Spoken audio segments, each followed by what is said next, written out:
नमस्कार साथियों, स्वागत है आप सभी का अंकित इंस्पायर्स इंडिया पर। मैं हूं अंकित अवस्थी। आप हैं मेरे साथ में आज के एक बेहतरीन सेशन में। बेहतरीन सेशन इसलिए क्योंकि भारत आज देख क्या रहा है उसकी चर्चा होना बहुत जरूरी है।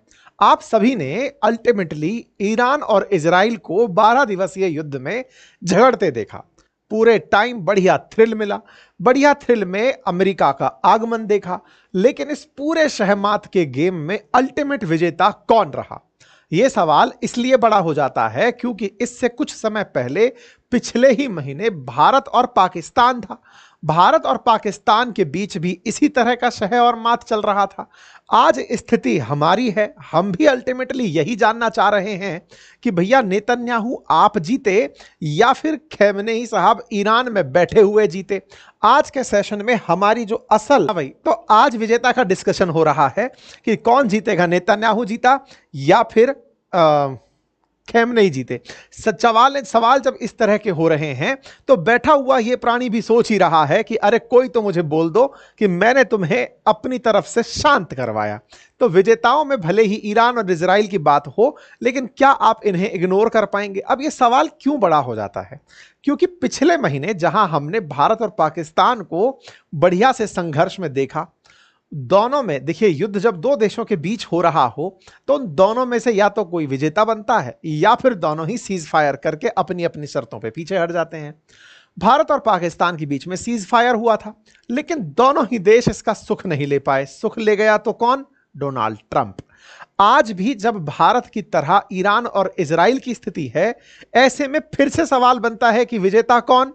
ट्रंप। क्योंकि अल्टीमेटली दोनों ही देश एक ही चीज पर अड़े हैं कि संघर्ष हमारा था, तो संघर्ष में आप कौन होते हैं? तो ये कहते हैं कि मैंने बम चलाकर तुम्हें मजबूर कर दिया कि तुमको मैंने युद्ध से आगे बढ़ने नहीं दिया। खैर, हम इनका भी मूल्यांकन करेंगे, लेकिन अल्टीमेटली युद्ध जब दो देशों के बीच था, तीसरा आदमी अंकल सैम बनकर बैठा था, वो चलो मान लेते हैं कि उसने जो करवाया वो अपनी तरफ से है, लेकिन फिर भी बड़ा सवाल तो यही है कि ईरान और इजराइल में विजेता कौन? क्योंकि भारत और पाकिस्तान पिछले एक महीने से यही डिसाइड करने में लगे हैं कि विजेता कौन। भारत गिनाता है कि हमने बढ़िया से नुकसान पहुंचाया, पाकिस्तान बताता है कि हमने बढ़िया से नुकसान पहुंचाया। दोनों अपने अपने नुकसान गिनाने में लगे हुए हैं। तो ऐसे में आज के सेशन में हम विश्लेषण करेंगे जिनके क्या निहित उद्देश्य थे वो पूरे हुए अथवा नहीं हुए, ईरान के क्या उद्देश्य थे, इजराइल के क्या उद्देश्य थे, किस तरह से यह वॉर चला, सारा की सारा विश्लेषण एक एक करके चलते हुए करेंगे। साथियों, चर्चा है 13 जून से हुए उस हमले की जिस समय ईरान ने ऑपरेशन राइजिंग लाइन और इजराइल ने ऑपरेशन राइजिंग लाइन नाम से एक अटैक मिशन ऑपरेट किया टुवर्ड्स ईरान। इसमें उसने गोले चलाए, कई जगह पर कहा गया कि लगभग 20 मिलिट्री के कमांडर्स मार गिराए और 14 ईरानियन साइंटिस्ट को इन्होंने मार दिया। इजराइल ने ईरान को इसलिए टारगेट किया क्योंकि उसे लगता था कि इनके पास न्यूक्लियर बम बनाने की क्षमता किसी भी समय विकसित हो सकती है। अब यहीं से पहला प्रश्न, इजराइल ने ईरान को क्यों टारगेट किया? तो आंसर था, पहला पॉइंट, कि ईरान की हरकतें इस तरह से कि वो इजराइल के ऊपर न्यूक्लियर बॉम्ब गिराएगा। इजराइल का यह डर था कि जिस दिन ये न्यूक्लियर बॉम्ब बना लेंगे ये हमारे ऊपर बम गिरा देंगे, इसलिए उन्होंने अपनी सुरक्षा के लिहाज से ईरान को टारगेट कर दिया। तो टेक्निकली पहला प्रश्न तो यही रहा कि इजराइल की मंशा थी कि न्यूक्लियर बॉम्ब ना बने। तो आज विश्लेषण होगा कि क्या न्यूक्लियर बॉम्ब नहीं बना, आगे नहीं बनेगा, क्या ऐसा कुछ हुआ? नंबर एक। दूसरा, इजराइल और अमेरिका की मंशा थी कि ईरान के अंदर सत्ता परिवर्तित कर दी जाए, यानी कि खमेनेई की जो सत्ता है, सुप्रीम कमांडर की जो सत्ता है, वो हटा दी जाए और उनके स्थान पर रेजा पहलवी के जो बेटे हैं उन्हीं को वापस लाकर बिठा दिया जाए।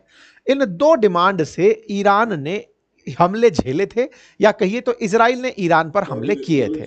नेतन्याहू का यह बयान काफी वायरल है जिसमें वो ये कहते हुए पाए जा रहे हैं कि इन्होंने इतना यूरेनियम फ्यूल बना लिया है कि वो किसी भी समय बम बनाने के लिए तैयार हैं और वो इजराइल पर बम गिरा देंगे। लेकिन आप जान करके आश्चर्य करेंगे कि इजराइल ने ईरान पर जो हमला किया वो ये बताते हुए तो किया कि हम ईरान को टारगेट कर रहे हैं ताकि वो न्यूक्लियर बम ना बना सके।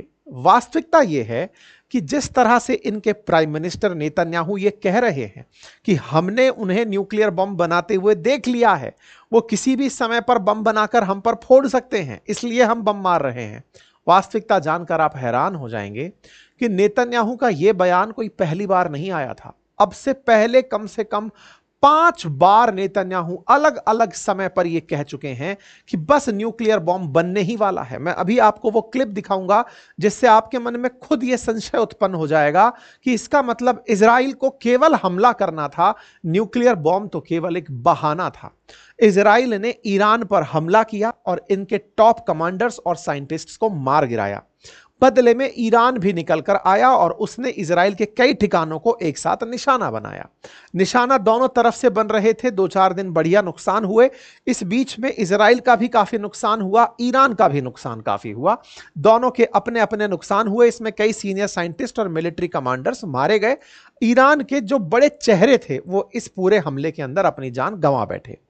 इस बीच में अमेरिका की एंट्री होती है, जहां शुरुआत में वो इजराइल के साथ आते हुए दिखे, बीच में वो पीछे हटते हुए दिखे, 2 हफ्ते का टाइम मांगा, लेकिन फाइनली B-2 बॉम्बर्स भेजकर 22 जून को इन्होंने न्यूक्लियर साइट्स पर जहां पर एनरिचमेंट चल रहा था उनको निशाना बनाया और निशाना बनाकर एज ऑफ अमेरिकाज स्टेटमेंट कि हां भाई हमने उन्हें न्यूट्रलाइज कर दिया है। फॉर्दो, नतांज और इस्फहान को अब यहां पर न्यूक्लियर कैपेसिटी विकसित नहीं हो पाएंगी। ठीक है साहब।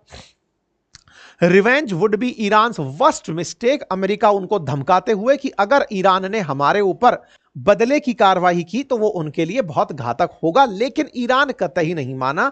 ईरान के साथ साथ दुनिया ये मानकर चल रही थी कि ईरान अमेरिका पर हमला करेगा। किया उन्होंने, बकायदा कतर पर अमेरिकी एयरबेस को टारगेट किया। ईरान ने ना केवल कतर में बल्कि इराक में भी कुछ ठिकानों के ऊपर गोले चलाए।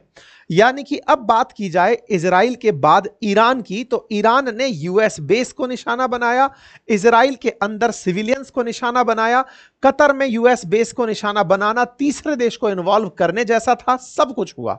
तो ईरान ने जो किया वो इन दोनों के खिलाफ अपनी प्रतिक्रिया स्वरूप बढ़िया से काम किया। ट्रंप आए, आकर मध्यस्थता कराने का काम किए, मध्यस्थता करा दिए, सारी बातें हुई। इजराइल की तरफ से भी स्वीकार हुआ, इनकी तरफ से भी स्वीकार हुआ। सबने कहा, ट्रंप तक मानने को तैयार हो गए कि हां भाई सीज फायर हो गया है, सब मान गए हैं। आज के दिन स्थिति यह है कि ना तो इजराइल की वेबसाइट पर ना ईरान की वेबसाइट पर युद्ध से जुड़ा कोई भी अपडेट नहीं है। यह बिल्कुल वैसे ही था जैसे भारत पाकिस्तान जब ऑपरेशन सिंदूर के दौरान उलझे थे, बाकायदा दोनों के बीच सीज फायर हुई तो दोनों तरफ से बिल्कुल शांति हो गई। थोड़ी देर तक तो जरूर पाकिस्तान की तरफ से गोले बारूद चलते रहे, लेकिन समय के बाद में वो सब शांत हो गए थे। भारत की तरह he cease fire Iran Israel के बीच हो गया था। हालांकि इस बीच में भी क्रेडिट अमेरिका ही खाया था। अब फिर से वही स्थिति थी। इस बार ईरान इजराइल के बीच में भले ही लड़ाइयां हुई हो, लेकिन क्रेडिट के नाम पर अगर कोई व्यक्ति निकलकर आया तो वो यही थे और इन्होंने यही कहा कि अगर मैं B-2 बॉम्बर नहीं चलाता तो ये युद्ध नहीं रुक पाता। अच्छा, दुनिया भी ये बात मानने को तैयार होती है कि अगर अमेरिका B-2 बॉम्बर नहीं चलाता तो शायद ईरान अमेरिका के साथ नेगोशिएशन पर तैयार नहीं होता। ये आप भी और हम भी इस बात को इसलिए मान लेते हैं क्योंकि बम गिराने के अगले दिन ही वो तैयार हो जाता है ईरान कि आइए मैं सीज फायर को तैयार हूं, अगर आप कहते हैं तो मैं सीज फायर कर लूंगा। लेकिन यह जंग तो अमेरिका वर्सेस ईरान थी ही नहीं, यह जंग तो ईरान वर्सेस इजराइल थी। ईरान वर्सेस इजराइल के ऊपर ही इसी वजह से फैसला हो रहा है। क्यों? क्योंकि इजराइल के प्रधानमंत्री नेतन्याहू जब भी यूएन में बैठते थे एक ही बात गिनाते थे कि दुनिया के लिए अभिशाप हैं लेबनान, सीरिया, इराक और ईरान। इन सबको फ्यूल ईरान की तरफ से मिलता है। ईरान के अंदर बकायदा इस तरह के सीक्रेट एटॉमिक वार हाउसेज हैं, जहां पर वेयर हाउसेज हैं, जहां पर इन्होंने न्यूक्लियर कैपेसिटीज विकसित कर ली हैं। ऑलरेडी 70% वो न्यूक्लियर एनरिचमेंट कर चुके हैं। 90% तक जैसे ही इनका न्यूक्लियर एनरिचमेंट हो जाएगा ये तत्काल प्रभाव से बम बनाकर हम पर गिरा देंगे। साथियों, आज के दिन एक बढ़िया रील वायरल हो रही है और वो रील है 1996 से लेकर अब तक के नेतन्याहू की, जिसमें 1996 में, आज से 30 साल पहले भी ये यही कह रहे थे कि ईरान न्यूक्लियर बॉम्ब बनाने वाला है। ये रील इस समय काफी चर्चा में है। Iran week away from building nuclear bomb 30 year, ये 1996 का इनका बयान है। इसके बाद में ईयर दर ईयर ये चीजें चेंज होती गई। हर बार ये यही कहते हुए पाए गए कि ये अपने गोल के बिल्कुल नजदीक हैं, ये न्यूक्लियर बॉम्ब बनाने वाले ही हैं।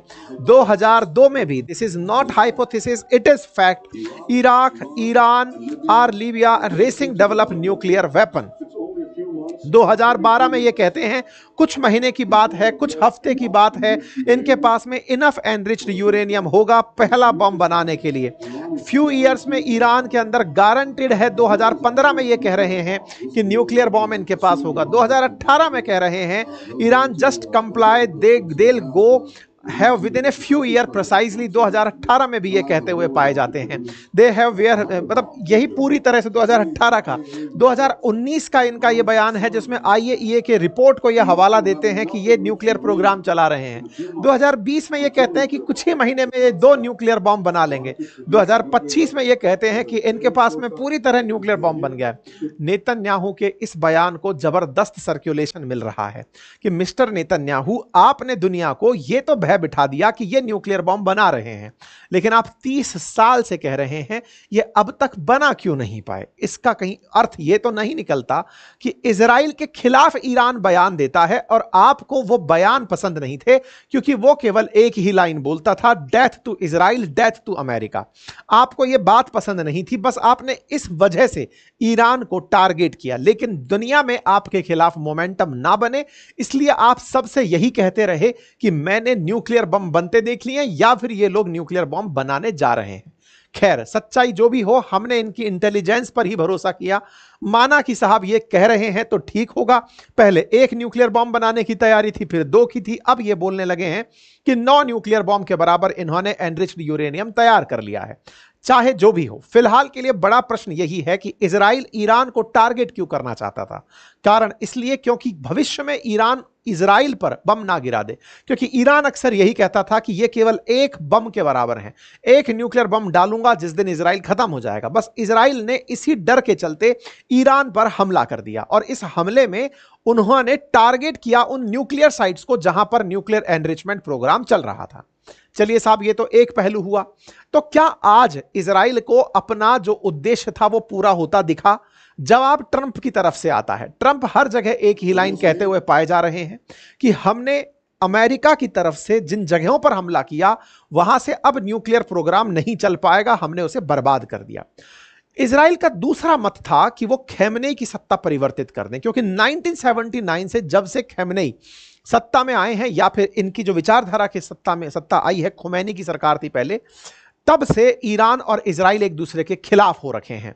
इनका मत था कि इनकी सत्ता परिवर्तित कर दी जाए। इन्होंने बकायदा किल खैमनेई तक का भी प्लान बनाया था। ये तो ट्रंप ने बीच में आकर कहा कि नहीं, खैमनेई को मारना नहीं है।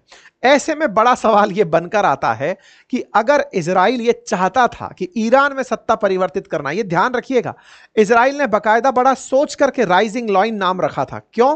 क्योंकि असल मायने में पहले ईरान का नाम पर्शिया होता था। उस समय इनके फ्लैग पर इस तरह से राइजिंग लॉइन का निशान होता था। राइजिंग लॉइन ईरान हुआ करता था। जब से कट्टरपंथ आया तब से कुछ इस प्रकार से कोई खंजर जैसा जो चीज है वो इनके फ्लैग पर आ गया।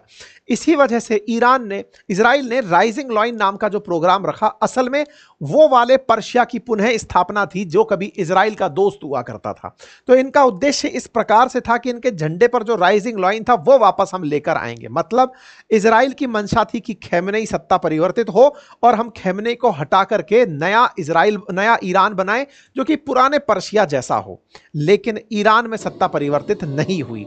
बकायदा इन्होंने प्रयास सारे किए, उनके कमांडर्स मार गिराए, उनके बहुत सारे साइंटिस्ट मार गिराए, लेकिन इन सब के बावजूद खैमनेई आज भी बरकरार हैं।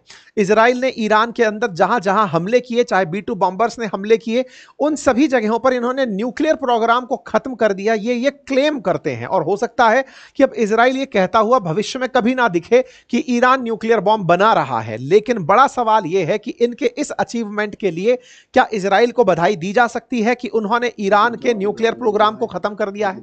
मैं ऐसा इसलिए कह रहा हूं क्योंकि ट्रंप आज के दिन नाटो की बैठक में गए हुए हैं। नाटो की बैठक चल रही है नीदरलैंड के अंदर। 24 और 25 जून के दिन नाटो कंट्रीज की मीटिंग होनी थी। नाटो में 32 देश हैं, अमेरिका उनमें से सबसे पावरफुल है, नॉर्थ अटलांटिक ट्रीटी ऑर्गेनाइजेशन है। नीदरलैंड के अंदर द हेग नाम से जो जगह है वहां पर बैठक चल रही है। उस बैठक के अंदर वो सारे देश जो एक साथ हमला करने की फिराक में होते हैं, नाटो का उद्देश्य ये है, उनके बीच में ट्रंप ने संबोधित करते हुए कहा कि मैंने इंडिया और पाकिस्तान का तो न्यूक्लियर वॉर रुकवाया ही रुकवाया, मैंने ईरान और इजराइल का वॉर भी रुकवा दिया। और यहां पर ट्रंप ने अपनी तरफ से दो ऐसी बातें कही जो दोनों देशों को कतई रास नहीं आई। पहला, इन्होंने अपनी तरफ से कहा कि मैंने ईरान के न्यूक्लियर प्रोग्राम को पूरी तरह खत्म कर दिया है, और इस बात को इजराइल ने कंफर्म भी किया है, अपने आदमियों को भेजकर, मोसाद के एजेंट्स को भेजकर वहां चेक करवा लिया है। अब उस जगह पर कभी भी न्यूक्लियर प्रोग्राम नहीं चल पाएगा। यह ट्रंप का पहला रिमार्क था। ट्रंप का दूसरा रिमार्क यह था कि ईरान ने भी बड़ा तगड़े तरीके से फाइट करी। उसने इजराइल को हिला के पटक दिया। इजराइल की कई सारी बिल्डिंग्स हिल गई, जर्जर आ गई। मतलब दो प्रकार से ये दोनों देशों के बारे में प्रतिक्रिया दे दिए, लेकिन इजराइल के साथ जिस तरह से इन्हें साथ देना चाहिए था, ये साथ नहीं दिए। ये ईरान को भी बढ़िया अपनी तरफ से रिकमेंडेशन दे गए। तो कुल मिलाकर बात यह है कि इनके बयान से अल्टीमेटली विजेता कौन बना? केवल अमेरिका, जिसने दोनों को बढ़िया से झगड़वाया, दोनों के ऊपर बम गिरवाया, दोनों से बढ़िया तोड़वाया, सब हुआ। लेकिन दोनों ही लोग आपस में एक दूसरे को लेकर के परेशान रहे कि कहीं इनका हाल वैसा ही तो नहीं हो गया जैसा भारत का हुआ था। क्योंकि अल्टीमेटली इजराइल और भारत दोनों एक जैसी मानसिकता से पीड़ित हैं। और वो क्या है कि भैया आतंक के खिलाफ मुझे लड़ाई लड़नी है। भारत हमेशा आतंक के खिलाफ रहा है, इजराइल भी आतंक के खिलाफ रहा है। दोनों इस बात में एक दूसरे के साथ एक जैसा मोटिव शेयर करते हैं। ऐसे में भारत के अंदर लोग इजराइल से बड़ा कनेक्ट कर जाते हैं, क्योंकि इजराइल में हुए आतंकी हमले के बाद भारतीयों ने उसे बढ़िया से कनेक्ट किया कि यार हम भी इसी दर्द से पीड़ित हैं जिससे आप पीड़ित हो। लेकिन वाइस वर्सा भारत में लोग ईरान से भी सिंपैथी रखते हैं, और उसके पीछे का कारण यह है कि ईरान सेंट्रल एशिया में हमारी पकड़ हो, या फिर हमारा ऑयल पार्टनर हो, या फिर इंडिया में जो शिया मुसलमान हैं वो ईरान के शिया मुसलमानों से जिस तरह का कनेक्ट फील करते हो, कल्चरली हम एक दूसरे के साथ बढ़िया कनेक्ट फील करते हैं। इसलिए भारत में ईरान की भी चर्चा होना लाजमी है।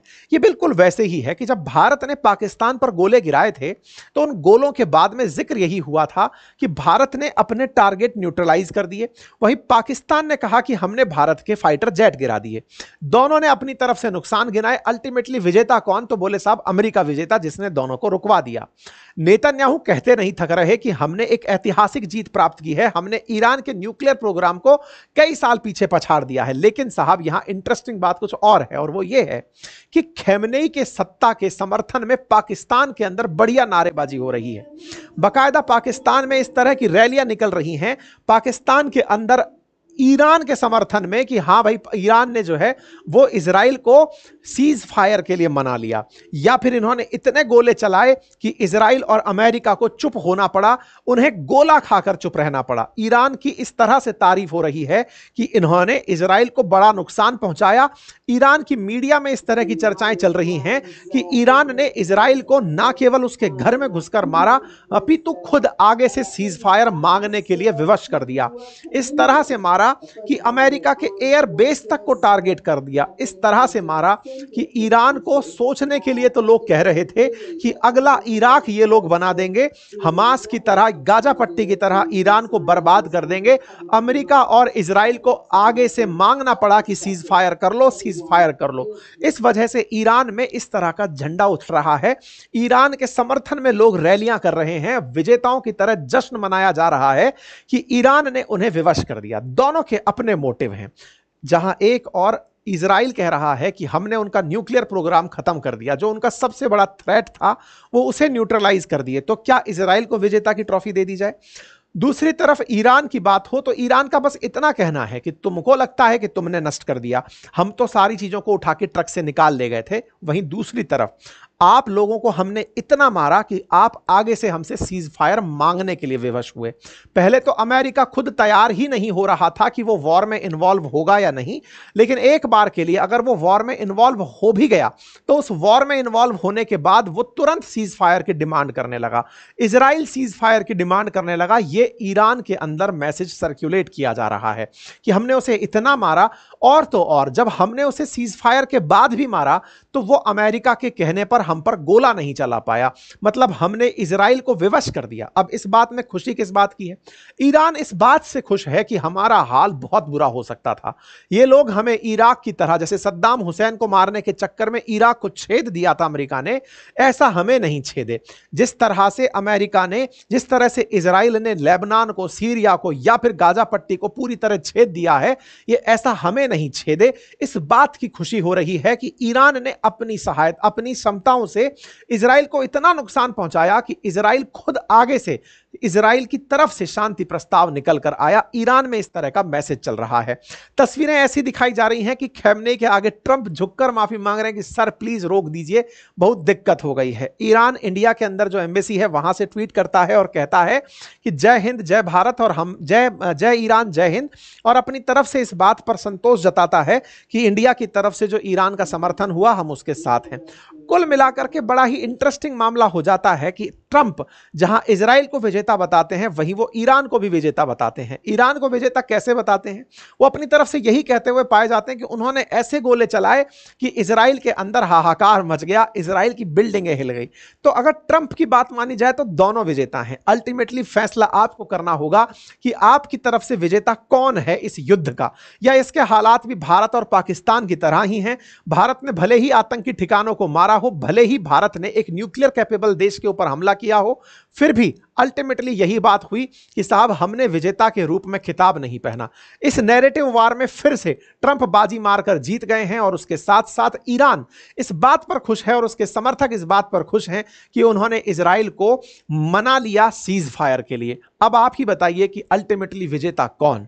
क्या इजराइल जिसने परमाणु बम बनाने की सुविधाओं को नष्ट कर दिया, या ईरान जो अपने आप का बड़ा नुकसान करवाने से रुक गया, जिसने अमेरिका और इजराइल के साथ ऐसा शांति प्रस्ताव कर लिया जिसके चलते ईरान का बुरा होने से बच गया? और तो और अमेरिका खुद ये बोल पड़ा कि तुम अब चाइना के साथ बढ़िया ट्रेड कर सकते हो, चाइना के साथ मिलकर के बढ़िया ट्रेड कर सकते हो, यानी कि ट्रेड का रास्ता ईरान के लिए खुल गया।